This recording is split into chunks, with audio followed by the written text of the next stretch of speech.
Praise the Lord. எனக்கு அன்பான தேவ பிள்ளைகளே, கர்த்தருடைய வார்த்தையை கேட்கிற உங்களை ஆண்டவர் ஆசீர்வதிப்பாராக.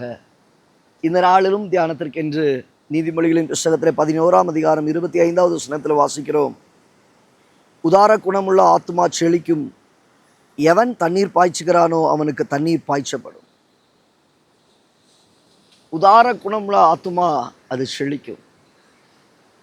இன்னைக்கு நிறைய பேருடைய வாழ்க்கை கஞ்ச பிசினித்தனமாக இருப்பாங்க. சொல்லுவாங்க, எச்சிக்கையால் கூட காக்காவை ஓட்ட மாட்டாங்க. காரணம் என்ன? அந்த கையில் இருக்கிறத விழுந்துச்சுன்னா கூட காக்கா சாப்பிட்டு போயிடும். இப்படி கஞ்சத்தனம் பண்ணி ஒன்றும் பெரிய கோபுரத்தை நீங்கள் கட்ட முடியாதுங்க.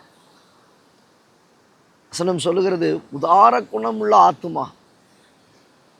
நீ உதார குணமாக இருந்து பார், நீ செழித்து எழும்புவாய், நீ செழித்து ஓங்குவாய். அதுக்காக இருக்கிறதையெல்லாம் விற்று கொடுங்க அப்படின்றது சொல்லலை. ஒருத்தங்க கஷ்டப்படுறாங்களா, உங்களால் என்ன செய்ய முடியும் அவர்களுக்கு செய்ய பழகிக்கொள்ளுங்க. ஒருவேளை உங்களால் ஒரு 5 ரூபா ஒரு நபருக்கு செலவிட முடியும் அப்படின்னா, ஒரு நாளில் ஒரு 4 பேரை பார்க்குறீங்கன்னா 5 ரூபா கொடுங்க. 20 ரூபா தாங்க உங்ககிட்ட இருந்து போகும். செய்து பாருங்கள். அந்த அந்த அந்த குணத்துக்கு நேராக வர ஆரம்பிங்க. அந்த அந்த நல்ல குணங்கள் உங்கள் வாழ்க்கையில் எழும்ப ஆரம்பிக்கட்டும். தார குணமுள்ள ஆத்துமா. இன்னைக்கு கர்த்தருடைய வார்த்தையை கேளாமல் எத்தனையோ தரித்திரர்கள் இந்த உலகத்தில் இருக்கிறாங்க. உதார குணத்தை ஆண்டவர்கிட்ட இருந்து கேளுங்க. உங்களுடைய வார்த்தையை கொடுக்கணும், உதார குணமாய் வார்த்தையை நான் விதைக்கணும்.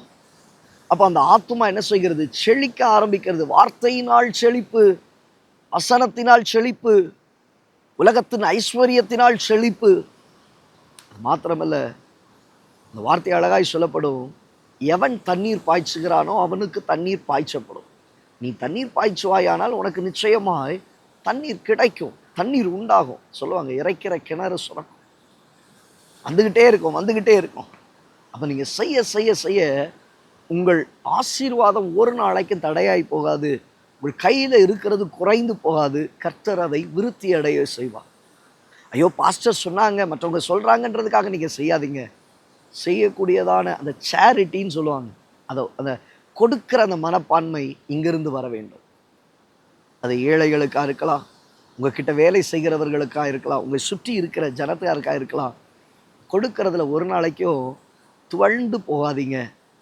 அங்கே அங்கே நீங்கள் அதில் உங்களை ஒடுக்கி வைத்து கொள்ளாதிருங்கள். உதார குணமுள்ளவர்களாக இருங்க, தண்ணீர் பாய்ச்சுகிறவர்களாக இருங்க. ஆண்டவர் உங்களை செழித்தோங்க பண்ணுவார்.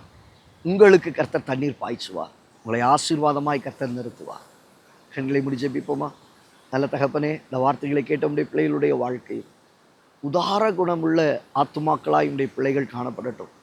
வார்த்தைகளை விதைக்கிறவர்களாக, தன் இடத்தில் உள்ளதை மற்றவர்களுக்கு கொடுக்கத்தக்கதாக, மற்றவர்களை பராமரிக்கத்தக்கதான அனுபவத்தை தருவீராக. உதார குணமுள்ள ஆத்மா செழிக்கும், எவன் தண்ணீர் பாய்ச்சுகிறானோ அவனுக்கு தண்ணீர் பாய்ச்சப்படும்.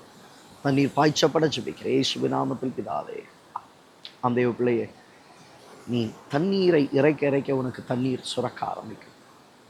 தண்ணீர் உனக்கு பாய்ச்சப்படும். உதார குணமுள்ளவனாய் இருங்க. தேவன் உன்னை செழித்தோங்க பண்ணுவார். கையிருப்பை கர்த்தர் ஆசீர்வதிப்பார்.